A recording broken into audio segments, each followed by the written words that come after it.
आपके अपने YouTube channel RP classes में आपका हार्दिक स्वागत है। आज हम समझते हैं आरबीआई यानी भारतीय रिजर्व बैंक के बारे में।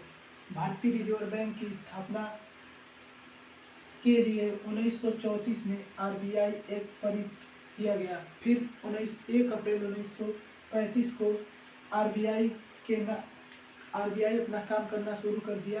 इसकी स्थापना कोलकाता में पहले हुई, उसके बाद इसका मुख्यालय कोलकाता में पहले था। फिर 1937 में इसका मुख्यालय जो है मुंबई से कोलकाता से मुंबई स्थानांतरित कर दिया गया। मुंबई की बात करते हैं तो मुंबई को 7 टापुओं का नगर भी कहा जाता है। मुंबई को क्या कहा जाता है? 7 टापुओं का नगर भी। मुंबई को 7 टापुओं का नगर भी कहा जाता है। आरबीआई यानी भारतीय रिजर्व बैंक के पहले गवर्नर सर ओसबोर्न स्मिथ थे। आरबीआई के पहले गवर्नर कौन थे? सर ओसबोर्न स्मिथ आरबीआई के पहले गवर्नर थे। आरबीआई ने अभी भारत और पाकिस्तान का बंटवारा नहीं हुआ था, तो आरबीआई क्या है कि दोनों 1947 में इनका बंटवारा हुआ, तो दोनों के लिए कार्य करते थे। तो आरबीआई ने जुलाई 1949 तक पाकिस्तान के केंद्रीय बैंक के रूप में भी कार्य किया। मतलब पाकिस्तान के केंद्रीय बैंक यानी मतलब पाकिस्तान के लिए भी इन्होंने आरबीआई ने कार्य किया था। फिर जुलाई 1949 को जब उसने अपना बैंक बना लिया और ये भारत का एक केंद्रीय बैंक बन गया। समझते हैं रेपो दर। रेपो दर वर्तमान में इसका रेपो दर 4.40 है, मतलब बैंक दर।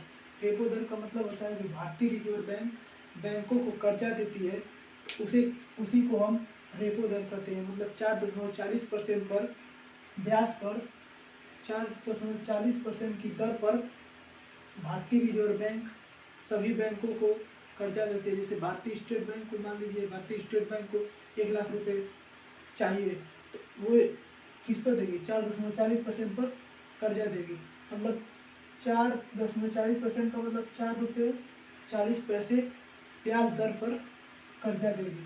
मतलब 4.40% पर भारतीय रिजर्व बैंक बैंकों को कर्जा देगी। और रिवर्स रेपो दर वर्तमान में रिवर्स रेपो दर 3.35% है। अब समझते हैं रिवर्स रेपो दर होता क्या है। रिवर्स रेपो दर जब बैंकों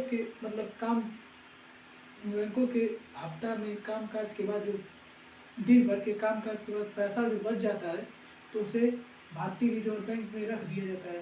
तो भारतीय रिजर्व बैंक में रखेंगे आप, तो उस पर आप ब्याज देगी। मान लीजिए आप पैसा जमा कर रहे हैं किसी बैंक में, बैंक हर साल आपको ब्याज देती है ना, 1% ब्याज होगा, मतलब बढ़ता है कुछ पैसा, उसी को ब्याज कहते हैं। ये रिवर्स रेपो दर जो कि बैंक पैसा अब शनिवार और रविवार को बैंक बंद रहता है, तो वो पैसा क्या किया जाएगा? पैसा वो आरबीआई में जमा कर देगी, सुरक्षित रहे।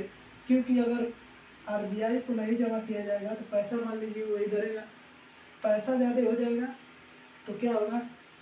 महंगाई बढ़ जाएगी। पैसा अगर ज़्यादा हो जाएगा तो महंगाई बढ़ जाएगी। अब 100 रुपये किलो दाल खरीदने को गया तो क्या करेगा? पैसा ज़्यादा 105 रुपये देगा, अब वह 105 रुपये बेचेगा, महंगाई बढ़ गई 5 रुपये। इस कारण आरबीआई ने रिवर्स रेपो दर चला है। रिवर्स रेपो दर क्या है कि 3.35%, मतलब 3.35% पर आरबीआई 3.35% पर पैसा लेगी और आपको ब्याज सहित 3.35% पर देगी। ठीक, रिवर्स रेपो दर इसे कहते हैं। अब मौद्रिक नीति। इस मौद्रिक नीति की शुरुआत जो है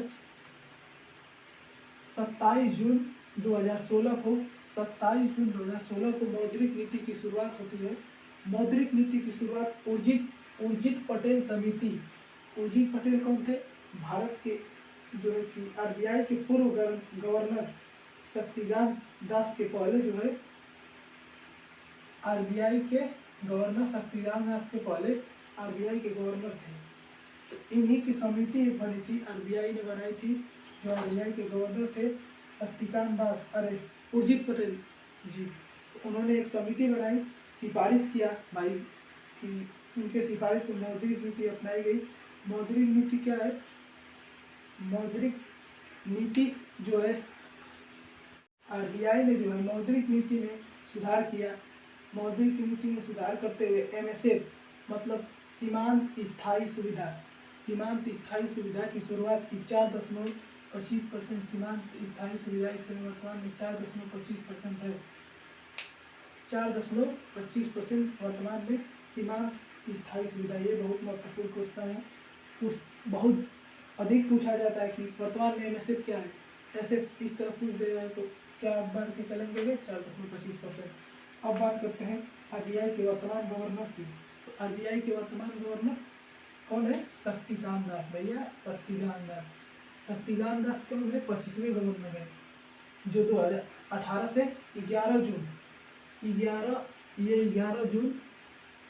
2018 से आरबीआई के 25वें गवर्नर बने हैं। इससे पहले उर्जित पटेल कौन थे? उर्जित पटेल थे। इससे पहले भारत के गवर्नर उर्जित पटेल थे। ठीक है, अब हम करते हैं आरबीआई से संबंधित इम्पोर्टेंट क्वेश्चन आंसर। आरबीआई की स्थापना कब हुई थी? पहला क्वेश्चन है आरबीआई की स्थापना कब हुई थी? भैया आरबीआई की स्थापना 1934 में आरबीआई एक्ट आता है। इसके तहत आरबीआई की स्थापना 1 अप्रैल 1935 में आरबीआई की स्थापना कहाँ की गई थी? तो आरबीआई की स्थापना कोलकाता में की गई थी। और फिर कोलकाता से इसे कहाँ स्थानांतरित कर दिया? कब स्थानांतरित कर दिया? तो 1937 में जो है कि मुंबई में स्थापित कर दिया गया था।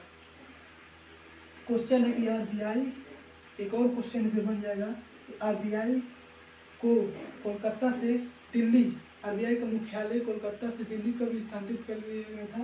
तो 1937 में मुंबई में स्थानांतरित कर दिया गया। ठीक है, वर्तमान में रिवर्स रेपो दर। रिवर्स रेपो दर मतलब रिवर्स मतलब क्या होता है? रिवर्स मतलब पीछे आना। रिवर्स रेपो दर, तो रिवर्स रेपो दर क्या होता है? जब बैंक अपने दिन भर के कामकाज के बाद जो पैसा बैंक में बच जाएगा, तो पैसा अगर अधिक हो जाएगा मतलब बच जाएगा, तो आरबीआई में जमा कर देती है। क्यों जमा कर देती है? क्योंकि अगर पैसा ज़्यादा रहेगा तो महंगाई बढ़ जाएगी, जीडीपी बढ़ जाएगा तुरंत। तो इसलिए रिवर्स रेपो दर वो क्या करती है? वर्तमान में रिवर्स रेपो दर कितना है? वर्तमान में रिवर्स रेपो दर 3.35% आरबीआई रिवर्स रेपो दर देती है। मतलब 3.35% आरबीआई ब्याज देती है, वो ब्याज देती है बैंकों को। ठीक है, वर्तमान में रेपो दर कितना है? वर्तमान में रेपो दर 4.40% है। अब कोई आदमी जाए 5 करोड़ का मांगेगा कि बैंक से मुझे लोन चाहिए, तो बैंक किससे लेती है? आरबीआई से लेगी लोन। अब हम लोग बैंक से लेते हैं, वो बैंक वाले उससे ऊपर बड़ा बैंक से लेती है, केंद्रीय बैंक से लेते हैं। तो आरबीआई का वर्तमान जो है रेपो दर किस दर पर देती है आरबीआई बैंकों को लोन? तो 4.40% पर। मतलब अगर 100 रुपये आरबीआई, अरे मतलब बैंक, कोई आम बैंक 100 रुपये अगर आरबीआई से कर लेता है, 100 रुपया आरबीआई से अगर लोन लेता है, तो 4.40% तक ब्याज दर रखकर आरबीआई दे देती है। आरबीआई के पहले गवर्नर सर ओसबोर्न स्मिथ जो क्रिकेट का खेलता है उसके बारे में ज्ञात कर लिया। सर ओसबोर्न स्मिथ आरबीआई के पहले गवर्नर थे। मौद्रिक नीति की शुरुआत किस समिति के तहत की गई? क्वेश्चन है कि मौद्रिक नीति की शुरुआत किस समिति के तहत की गई? मौद्रिक नीति की शुरुआत आरबीआई के पूर्व गवर्नर उर्जित पटेल समिति के की सिफारिश पर की गई थी। उर्जित पटेल समिति के सिफारिश पर आरबीआई में मौद्रिक नीति की शुरुआत की गई थी। और कब मौद्रिक नीति कब लागू हुआ? तो 27 जून 2016 को मौद्रिक नीति हो गया, मतलब लागू हो गया। भारतीय सिक्का एक्ट 1906 में भारतीय सिक्का एक्ट आता है।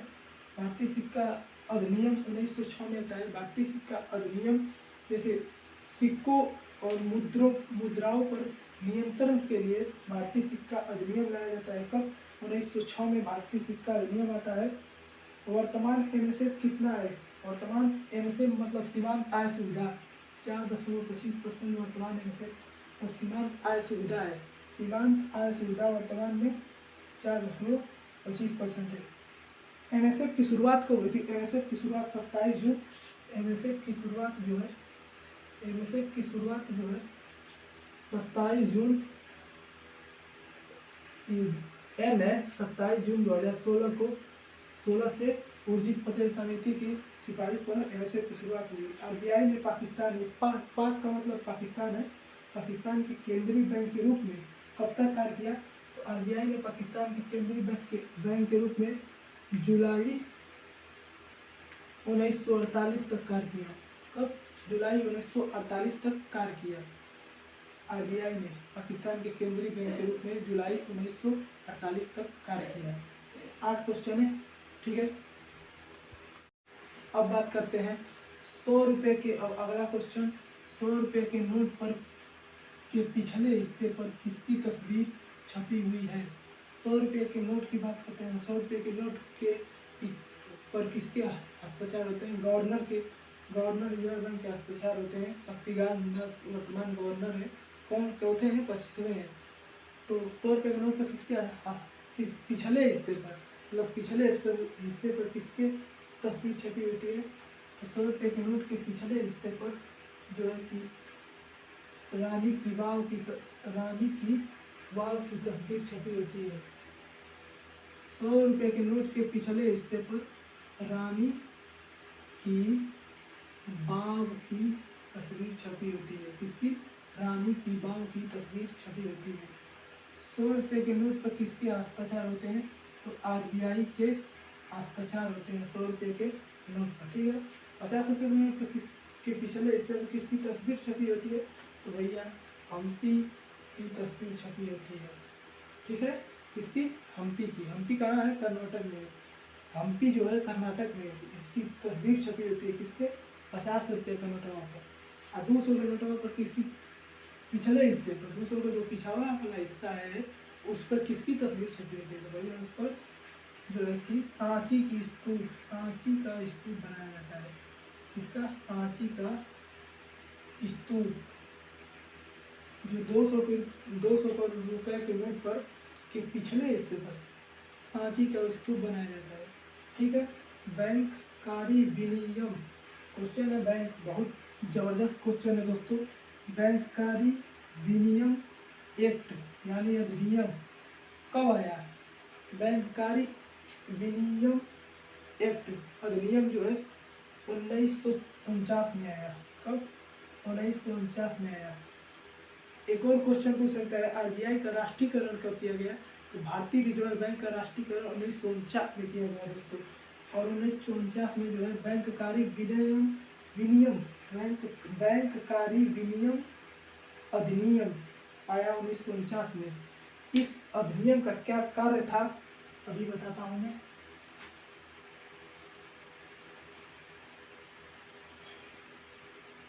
ये वित्तीय क्षेत्र, यह अधिनियम जो है बैंककारी विनियम अधिनियम वित्तीय क्षेत्र पर नियंत्रण करने का, जो वित्तीय क्षेत्र था उस पर नियंत्रण करने के लिए बैंककारी अधिनियम 1949 में आया था। लोक ऋण या सरकारी प्रतिभूति अधिनियम क्या है? क्वेश्चन बहुत ही शानदार क्वेश्चन है दोस्तों। लोक ऋण या सरकारी प्रतिभूति अधिनियम जो है 1944 में आता है। 1944 में आता है। कब? 1944 में लोक ऋण और सरकारी प्रतिभूति अधिनियम आता है। और भारतीय सिक्का अधिनियम भी बताया था 1906 में। किस पर? जो मुद्रा पहले की होती थी और उस पर सिक्का पर नियंत्रण करने के लिए एक अधिनियम लाया गया जिसे भारतीय सिक्का अधिनियम कहते हैं। ये 1906 में लाया गया था। 1906 में लाया गया था। अब है विदेशी मुद्रा प्रबंध अधिनियम। विदेशी मुद्रा प्रबंध अधिनियम 1991 में लाया गया। विदेशी मुद्रा प्रबंध अधिनियम 1991 में लाया गया। दोस्तों नोट कर लीजिए, सभी लोग स्क्रीनशॉट ले लीजिए इसका। दोस्तों, अगर मेरा ये वीडियो आपको अच्छा लगा हो तो चैनल को सब्सक्राइब कीजिए, लाइक कीजिए और बेल आइकन को ज़रूर दबाइए और कमेंट करके बताइए अगर। और इसका एक पार्ट 1 है, अभी पार्ट 2 में आरबीआई की पूरा डिटेल में पढ़ाऊँगा। जो आगे पार्ट 2 में पढ़ाऊँगा, ये पार्ट 1 है, इसको नोट कर लीजिए। महत्वपूर्ण क्वेश्चन है परीक्षा के दृष्टिकोण से। जय हिंद दोस्तों।